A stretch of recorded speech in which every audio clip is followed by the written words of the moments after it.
Now, allow me to begin by saying that it takes a spiritual maturity to rejoice, even when the situation suggests otherwise, because bad things also happen to good people. So good people can be so good, but they can also go through bad things. A good example is Job. If we want to find out what mistake Job committed to be able to go through what he went through, you wouldn't find any. And so bad things can also happen to good people. Now, we want to look at one of the reasons God would allow bad things to happen to good people. And so our message this day, I have titled it, Comforted to Comfort. Comforted to Comfort. Now go with me to 2 Corinthians chapter 1. 2 Corinthians chapter 1. We'll do from verse 3 to verse 6. 2 Corinthians chapter 1, verse 3 to verse 6. The Bible says, Blessed be the God and Father of our Lord Jesus Christ, the Father of mercies and God of all comfort, who comforts us in all our tribulation, that we may be able to comfort those who are in any trouble with the comfort with which we ourselves are comforted by God. For as the sufferings of Christ abound in us, so our consolation also abounds through Christ. Now, if we are afflicted, it is for your consolation and salvation, which is effective for enduring the same sufferings which we also suffer. Or if we are comforted, it is for your consolation and salvation. In summary, Paul is saying that at times God allows us to go through tribulations so that we may be able to understand what other people are going through. Now, it is called experience. Now, allow me to use a good illustration. It might not be so good with you. Let us take a look at this woman who got married a few years back, let me say 2 or 3, and have been expecting a child, with a husband. But the child is not forthcoming. Now, she's worried, she's panicking, she's wondering what could be wrong. Is something wrong with me, or is something wrong with my husband? It goes another 4th year, the 5th year, the 6th year. At times, it is not so easy to comfort with these people, particularly if you have not gone through a similar experience. But when we are able to find one who has walked down that road for the last 15 years, and today they are holding a bundle of joy, a boy or a girl, it is easier for such a person to comfort with these people. So that at times God will allow us to go through tribulation so that we are able to understand what other people are going through. I call it experience. Now, at times your dose of experience can be so robust, it can be so heavy, so painful, and at times very shameful, that you are able to understand and minister to almost everybody that God brings your way. Have you ever wondered how a minister of the gospel could be able to minister to almost every member of the church? And every member of the church, as many as they are, we are talking about several problems or challenges that they're going through, and they expect this one minister of the gospel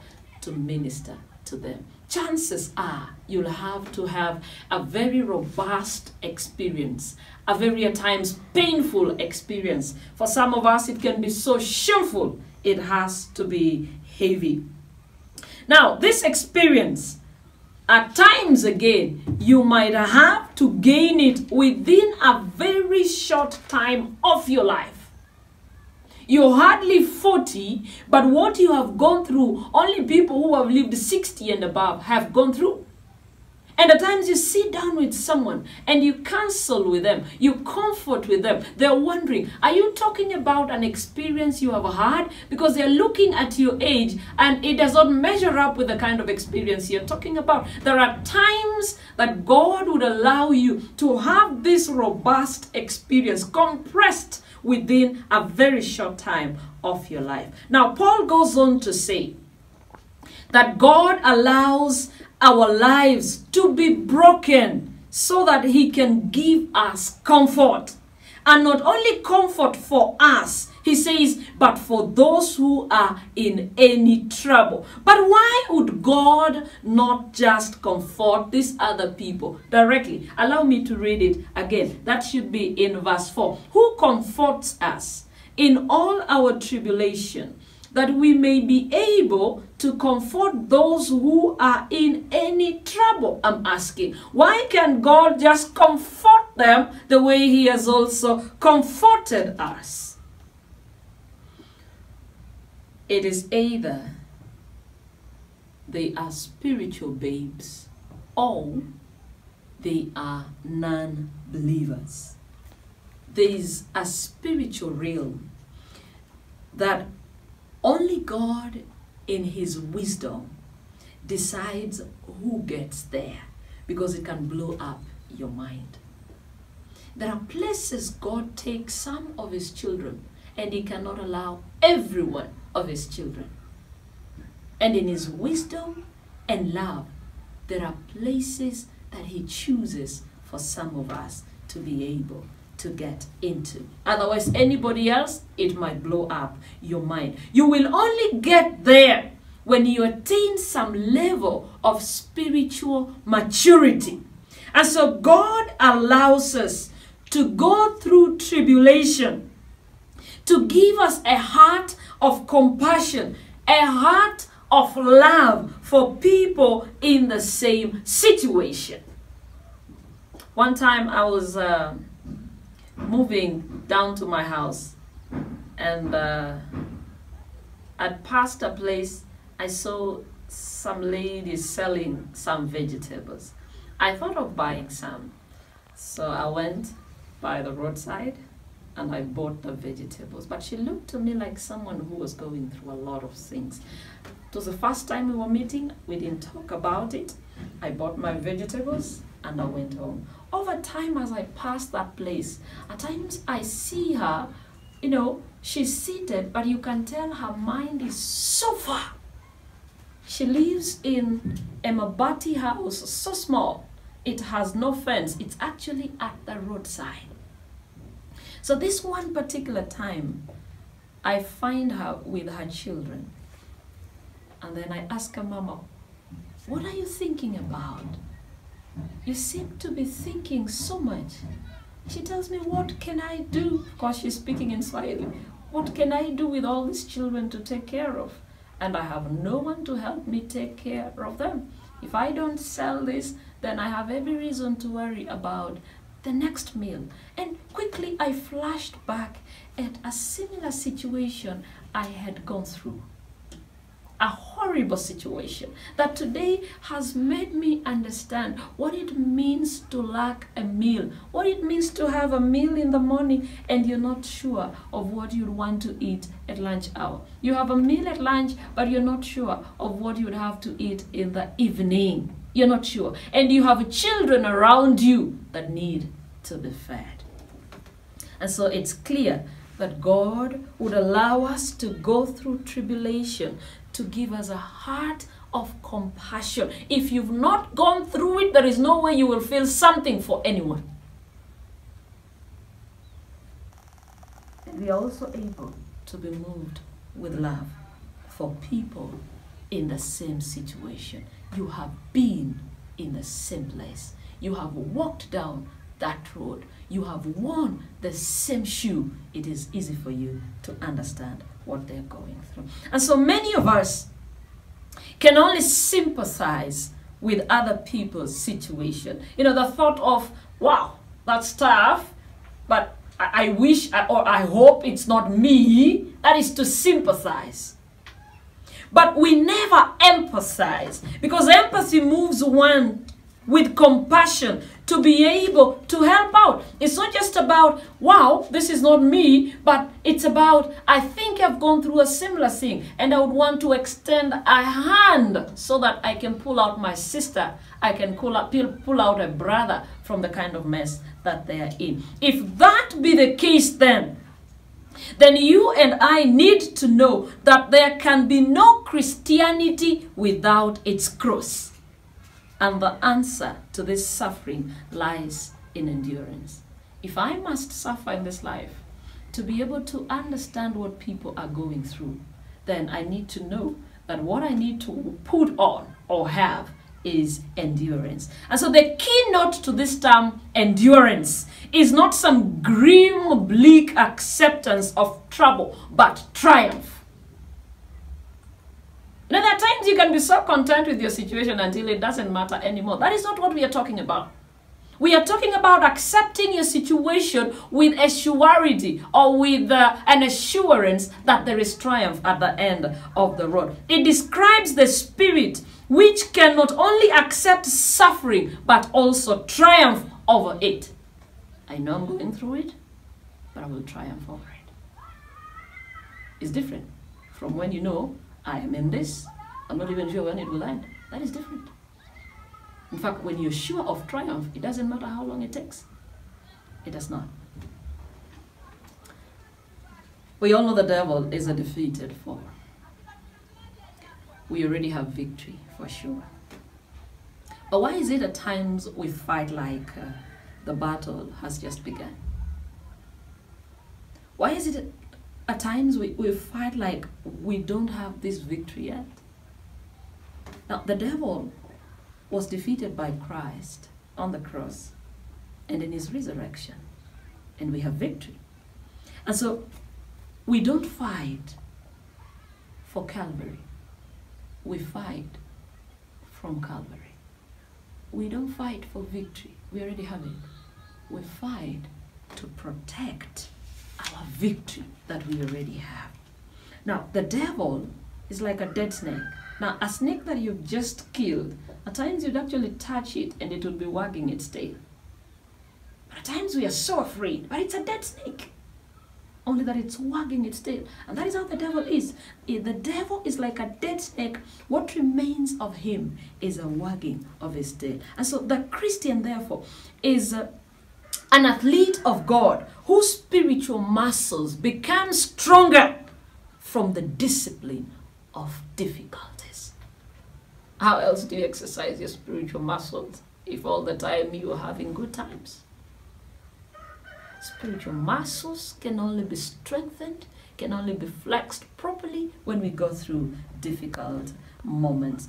But we are not left to face this trial and to provide this endurance alone. No, there's the comfort of God that Paul is assuring us. Now, this word comfort means far more than soothing sympathy. It will be okay, my sister. It will be okay, my brother. We know what you're going through. That is all the kind of comfort we are talking about. Christian comfort is the comfort which brings courage and enables a man to cope with all that life can bring to him. Because like it or not, we are in a journey. All of us are working towards getting to heaven. So every other day we embark on a journey. Today you overcome one thing, tomorrow you overcome the other. And for as long as we're still living in this world, our lives will always have trouble. If you want a trouble-free world, you wait until Christ comes. But as long as we are in this world, we will continue to face numerous challenges. And so when we talk about Christian comfort, we are saying it is the comfort which brings courage and enables one to cope with all that life can bring to him. We can actually coexist with a problem until we triumph. It's there, yes, but it does not stop us from moving forward. The supreme result of all this is that we gain the power to comfort others. I love it when I sit with a sister who's going through a tough time and I can relate with her. I can understand what they're going through.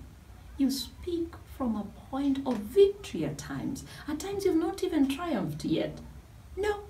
At times you're still going through that same journey. Only that there's a way your muscles are so strong to be able to handle the situation. But at times I sit and wonder, what if finally I triumph? You know, it's a testimony that is much stronger than when you have to walk both of you through the same journey. So the supreme result of all this is that we gain the power to comfort others who are going through a similar situation. Hebrews chapter 2, verse 18 says that even Christ Jesus went through it to be able to help us who are going through it. It does not hurt to just do a reading of Hebrews chapter 2, verse 18. Hebrews chapter 2, verse 18.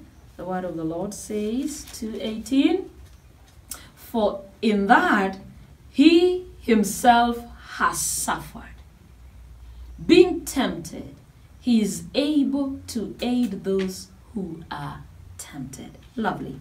Even Christ went through it to be able to help us who are going through it. That experience enables us to help others who are struggling with life's billows. And for me, it means, therefore, there's nothing as important as having mentors in this life. A mentor is not someone who will just come and tell you, let's move this direction. A mentor has been through a particular journey, has walked down a particular road. A mentor is someone who is able to allow you into the private corner of their lives. It's not just about imparting information. No, a mentor is someone who gives information, yes, but they're also able to hold your hand and walk with you down that road. And at times it might mean that there are things that you wouldn't want the public to know, but for the sake of this ailing Christian, you will have to allow people into the private corner of your life. Not for them to mock you, but for them to know that that which I'm going through, I'm not alone. There are people that I see out here so strong, but they have gone through it. And so we need to mentor others spiritually, even as we watch them grow their faith from grace to grace. I'm talking to a sister out there. I am talking to a brother out there. And we are saying it could be you're going through what you are going through for you to be able to understand what others are going through. The Lord wants to break your life so that you can be moved with compassion and love to be able to minister to one of his children. This one of his children could be one who does not know him, an unbeliever, or it could be a spiritual babe, one who has just begun to grow and needs someone to walk them through that journey. It is my prayer that we will accept suffering with joy, and by faith we'll be able to accomplish that which the Lord wants us to accomplish in this life. May the Lord richly bless us. This is my prayer in Jesus' name. Let us pray. Our Heavenly Father, it is wonderful to know we serve a God of all comfort, who comforts us in any tribulation. And you're saying you're comforting us so that we are able to comfort others who are going through the similar situations that we have gone through. It is true that indeed man needs someone with skin on. There are those who have not believed in your existence completely. There are those who have just begun their spiritual walk. There are those who still are contesting whether you exist or not. But when life has to throw hard and difficult situations at them, we realize that every other person needs someone they can see, someone they can touch, to be able to minister to them. And so we are those people who have to be used by you to be able to minister to them. And so there's some suffering in life we go through, not necessarily to break us, but we go through it so that we can understand the situations that your children are going through, so that with the same comfort you comforted us, we are able to comfort these very people. We pray that any moment we've gone through hard times, we will not panic, we will not murmur, we will not complain, but we will accept it by faith, and with joy we will seek to triumph over it, even as you prepare us to make us your hands, to become your eyes, to become your mouth as we minister to your children. May your name be glorified this day. We pray that you continue to prepare us for your kingdom. Kingdom where there will be no more crying, we will have no more trouble. This is our humble prayer in Jesus' holy name. Amen.